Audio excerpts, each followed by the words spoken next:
These are 7 explosive secrets about the Cartier family empire, revealing how one of the world's most prestigious jewelry brands was built on calculated deception, forbidden romance, and strategic manipulation.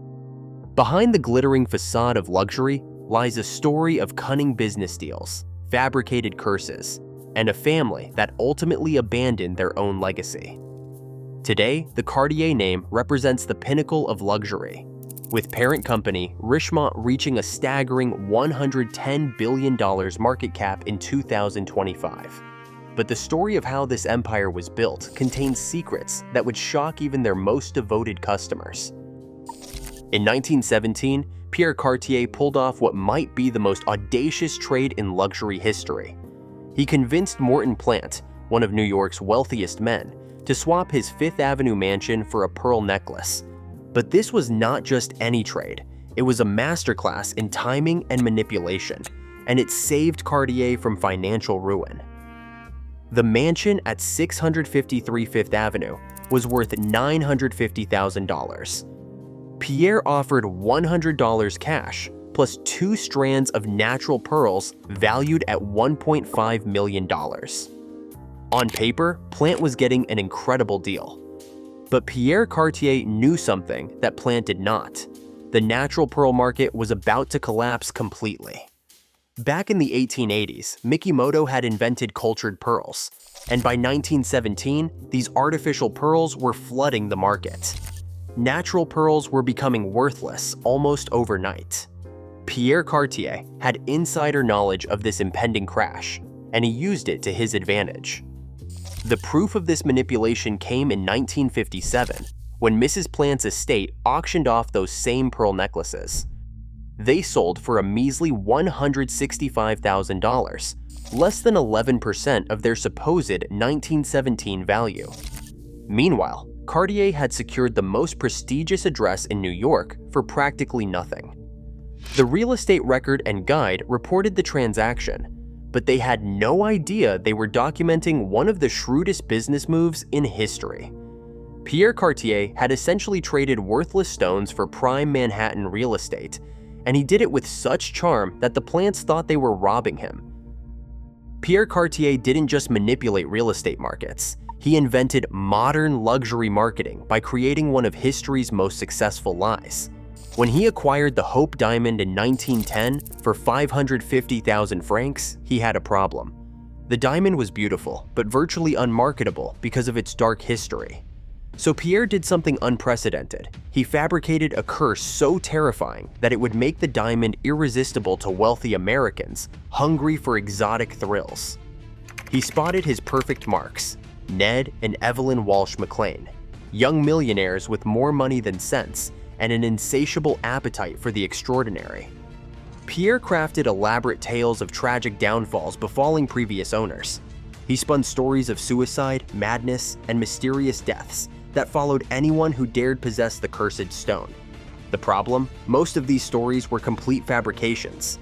Pierre Cartier made up these tragic histories specifically to market the diamond to the superstitious McLeans. The strategy worked brilliantly. Evelyn Walsh McLean became obsessed with owning something so dangerous, so forbidden.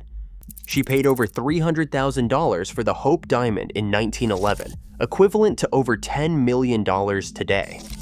Pierre Cartier had transformed an unmarketable gemstone into the world's most famous diamond through pure storytelling genius. This wasn't just a sale, it was the birth of modern luxury marketing. Pierre understood that wealthy customers don't just buy objects, they buy stories, identities, and membership in exclusive clubs. Every luxury brand since has followed Cartier's playbook: create scarcity, manufacture mystique, and sell not just the product, but the legend. Behind Cartier's most iconic designs lies a tragic love story that the family desperately tried to hide. Louis Cartier, the creative genius behind the company's most famous pieces, was forbidden from marrying the woman he loved because of her humble family background. Jean Toussaint, nicknamed La Panthère for her wild personality and love of panther furs, was the true creative force behind Cartier's golden age. She lived in an apartment filled with panther skins wore gleaming coats made of panther fur, and brought an untamed sensuality to Cartier's designs that revolutionized luxury jewelry. Louis Cartier was completely captivated by her. He called her Ma Petite Panthère, and their working relationship lasted decades, producing some of the most influential jewelry designs of the 20th century. But their relationship was much more than professional. It was a passionate love affair that society would never accept. In 1924, bowing to family pressure, Louis married a Hungarian aristocrat in a union that was purely for social standing. Jean, heartbroken but loyal, continued working with Louis, pouring her passion into the panther motifs that would become Cartier's signature. She did not marry until 1954, when she finally wed Baron Pierre Cartier d'Oisel. But throughout both their marriages, insiders knew that Louis and Jean's affair of the heart continued until his death in 1942. Their forbidden love infused Cartier's designs with a sensuality and wildness that captured the imagination of the world's most powerful women, from the Duchess of Windsor to European royalty.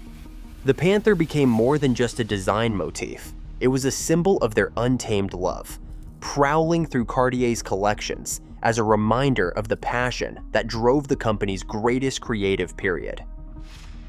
In 1928, Cartier completed what was then the largest single order in jewelry history, the Patiala necklace, commissioned by Maharaja Bhupinder Singh of Patiala. This was not just a necklace, it was a monument to excess containing 2,930 diamonds, including the world's 7th largest diamond at the time. The centerpiece was the De Beers diamond, weighing over 234 carats. The necklace had 5 chains and included diamonds ranging from 18 to 73 carats. The total order was worth 1 billion rupees in today's currency, making it one of the most valuable pieces of jewelry ever created. But in 1948, the entire necklace mysteriously vanished from the royal treasury of Patiala. For 50 years, one of the world's most magnificent pieces of jewelry simply did not exist. The diamonds, the Burmese rubies, the priceless centerpiece, all gone without a trace. The mystery deepened in 1998 when Eric Nussbaum, a Cartier associate, was browsing a second-hand jewelry shop in London and recognized fragments of the legendary necklace. Most of the major stones were still missing, including all the large diamonds and the precious rubies. Cartier purchased the incomplete necklace and spent 4 years painstakingly restoring it, replacing the lost diamonds with cubic zirconia and synthetic stones. They had essentially recovered the skeleton of a masterpiece, but its heart was gone forever. The disappearance raises uncomfortable questions. How does a 1 billion rupee necklace simply vanish from a royal treasury? Who had access to dismantle it? And where are those massive diamonds today? Some suspect they were broken up and sold during India's turbulent post-independence period, while others believe they remain hidden in private collections around the world. Perhaps the most shocking secret is how completely the Cartier family abandoned their own legacy. By the 1970s, 4 generations of Cartiers had built one of the world's most prestigious brands, but their descendants could not have cared less about continuing the business. The family had an uncanny knack for marrying into money, and then making even more of it. By the time the business was being sold off piece by piece, almost everyone was independently wealthy. They were more interested in bobsledding in St. Moritz than in hawking the company's famous tank watches. Jean-Jacques Cartier, the 4th generation and last family member to own and manage part of the business, sold the final chunk of the empire in 1974. The family that had elevated jewelry salesmanship from mere trade to an art form simply walked away from everything their ancestors had built. The dispersal was complete. In 1964, when Pierre Cartier died, the family began systematically selling off branches of the business. By 1974, there wasn't a single piece left under family control. They had liquidated an empire that took over a century to build in just 10 years. Today, Francesca Cartier-Brickell, a direct descendant of the founder, has no connection whatsoever to the business that bears her family name. The company is now owned by South African businessman Johann Rupert through his Richemont Group, and despite the Cartier family's complete departure, the brand is more valuable than ever. This is a stunning example of how family businesses can outlive and outgrow their founding families. The Cartiers created something so powerful that it didn't need them to continue thriving. The Cartier expansion was not just about jewelry. It was about marrying into the right families to unlock new markets. Each major expansion was facilitated by carefully planned marriages that gave the brothers access to wealthy social circles and prestigious clientele. Pierre Cartier's marriage to Elma Rumsey was particularly strategic. She was the daughter of American tycoon Moses Rumsey Jr., and she came from a far wealthier family than the Cartiers. This was not a marriage of equals. It was a calculated business alliance. Just as Louis's marriage to a member of the Worth fashion family helped Cartier expand in Paris, Pierre's alliance with Elma opened the entire American market. By 1909, Cartier was launching its Fifth Avenue store, and through Elma's social connections, they gained access to the Morgans, the Roosevelts, and other American industrial dynasties. These were not love matches. They were corporate mergers disguised as romance. The Cartier brothers understood that in the luxury business, your client base determines your success, and the fastest way to access wealthy clients was to marry into their families.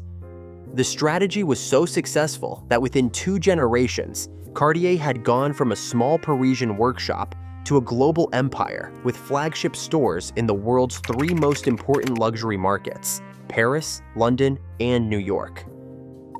Today, Cartier faces accusations that threaten to tarnish their carefully cultivated image. The 2022 Met Gala sparked international controversy when Emma Chamberlain wore the reconstructed Patiala necklace on the red carpet as Cartier's brand ambassador.